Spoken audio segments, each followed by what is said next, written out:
Gimana nih kabarnya? Sehat-sehat semua kan ya? Biar kita semangat, kita nyanyi dulu yuk Mbak Arlin. Yuk, ikutin gerakan Mbak Arlin dan Mbak Siska ya. Oke.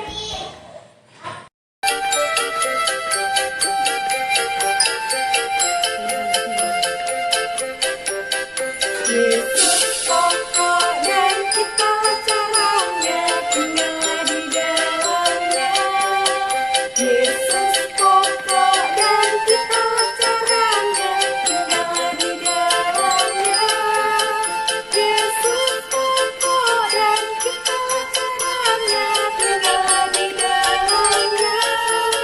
Pastilah kau akan berbuah. Yesus cintaku, ku cintakan, kau cinta Dia. Yesus cintaku, ku cintakan, kau cinta Dia. Yesus pokok dan kita caranya tinggal di dalamnya. Yesus pokok dan kita caranya tinggal di dalamnya. Yesus pokok dan kita caranya tinggal di dalamnya. Pastilah kau akan berbuah. Sebelum kita mulai pertemuan siang hari ini, marilah kita berdoa dulu ya teman-teman. Dalam nama Bapa dan Putra dan Roh Kudus. Amin. Allah Bapa yang penuh kasih, terima kasih atas penyertaan-Mu, sehingga kami anak-anak-Mu Pia Santo Petrus dapat berjumpa kembali. Lindungi aktivitas kami ya Tuhan, semoga dengan kegiatan ini kami dapat memuliakan nama-Mu. Amin. Dalam nama Bapa dan Putra dan Roh Kudus. Amin. Siapa yang sudah mengikuti misa online? Ayo angkat tangannya. Ada yang masih ingat bacaan Injil hari ini membahas tentang apa?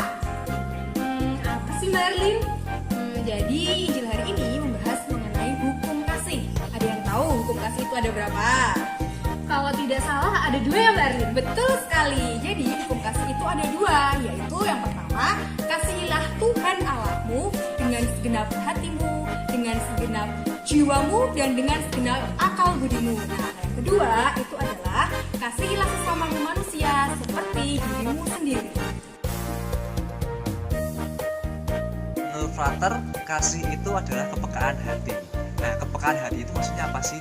Kepekaan hati itu ketika kita itu mau untuk berbuat untuk seseorang, misalnya kita berbagi, kita mau untuk mengasihi, tidak sombong, dan juga mencintai sama kita tanpa terkecuali. Nah, itu namanya kasih.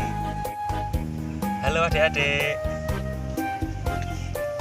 apa sih kasih itu?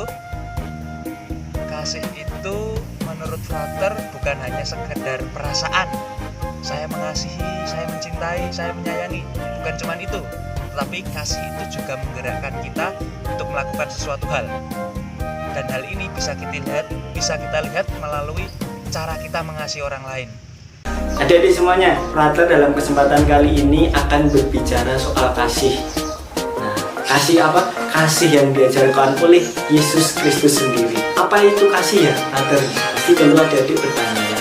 Nah, kasih itu merupakan suatu sikap hati, ketulusan hati, lalu sikap cinta, penuh kasih sayang, sabar, dan masih ada banyak lagi bentuk-bentuk kasih itu sendiri.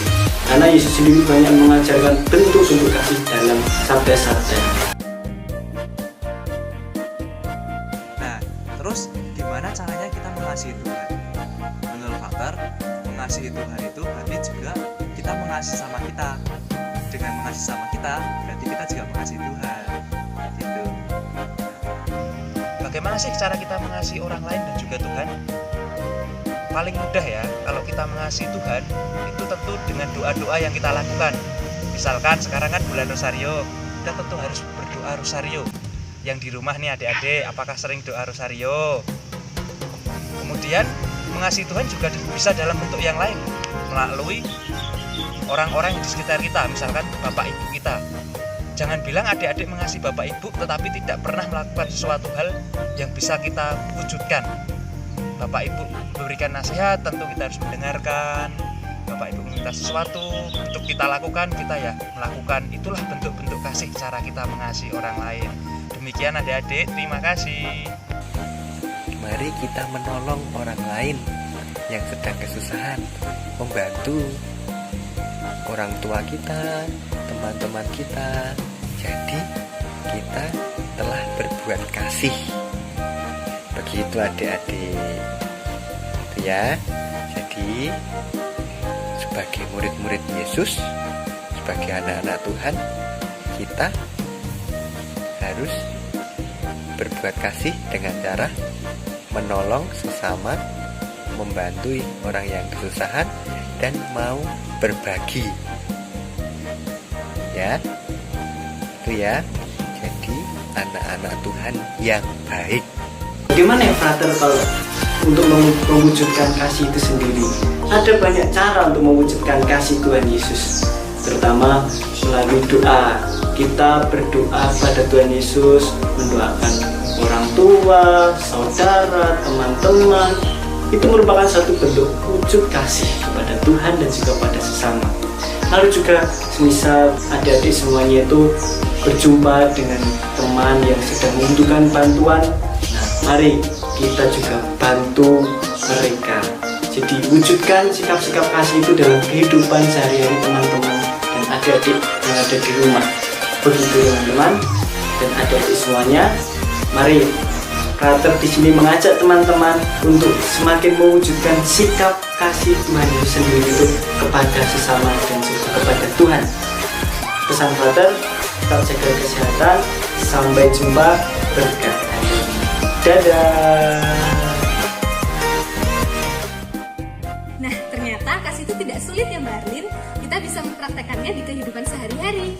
Contohnya saja, kita bisa rajin untuk berdoa, rajin membaca kitab suci, rajin mengikuti perayaan Ekaristi atau Misa, dan juga rajin untuk mengikuti pendampingan Pia.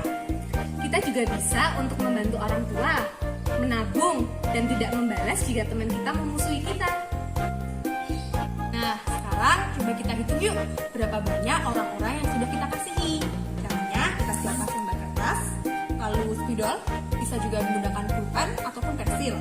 Lalu kita buat lingkaran seperti ini, lingkaran ya teman-teman. Lalu kita tuliskan nama orang-orang yang sudah kita kasihi di dalam lingkaran, dan orang-orang yang belum kita kasihi atau orang yang akan kita kasihi di luar lingkaran. Nah, contohnya Mbak Siska ya. Hari ini Mbak Siska telah melakukan perbuatan kasih kepada Ibu Mbak Siska dengan cara membantu Ibu untuk mencuci piring, kemudian membantu adiknya Mbak Siska untuk mengerjakan PR-nya, serta membantu ayahnya Mbak Siska untuk membersihkan halaman. Namun hari ini Mbak Siska agak sedikit kesal nih karena diejek oleh teman Mbak Siska. Nah, sekarang kita coba hitung ya, berapa banyak perbuatan kasih yang telah dilakukan oleh Mbak Siska. Ternyata Mbak Siska telah berbuat kasih kepada ibu, adik, dan ayah, namun belum berbuat kasih kepada teman. Sehingga Mbak Siska ternyata sudah berbuat banyak kasih. Coba adik-adik hitung, lebih banyak mana perbuatan yang telah adik-adik lakukan? Lebih banyak perbuatan kasih yang telah dilakukan atau yang belum adik-adik lakukan? Nah, ternyata berbuat kasih itu sangat mudah kan Mbak Siska? Kita bisa mempraktekannya dalam kehidupan kita sehari-hari. Maka dari itu, kita harus selalu berbuat kasih kepada Tuhan dan juga kepada sesama. Ya, sebelum kita mengakhiri pertemuan hari ini, marilah kita berdoa bersama-sama. Dalam nama Bapa dan Putra dan Roh Kudus. Amin. Tuhan, terima kasih. Kami sudah selesai mengikuti kegiatan Pia. Semoga kami dapat berbuat kasih untuk-Mu dan juga untuk sesama kami. Amin. Dalam nama Bapa dan Putra dan Roh Kudus. Amin. Si itu sabar murah hati, percaya tak angkuh dan tak dengki. Kasih itu tak memegahkan diri, kasih itu kekal serta abadi.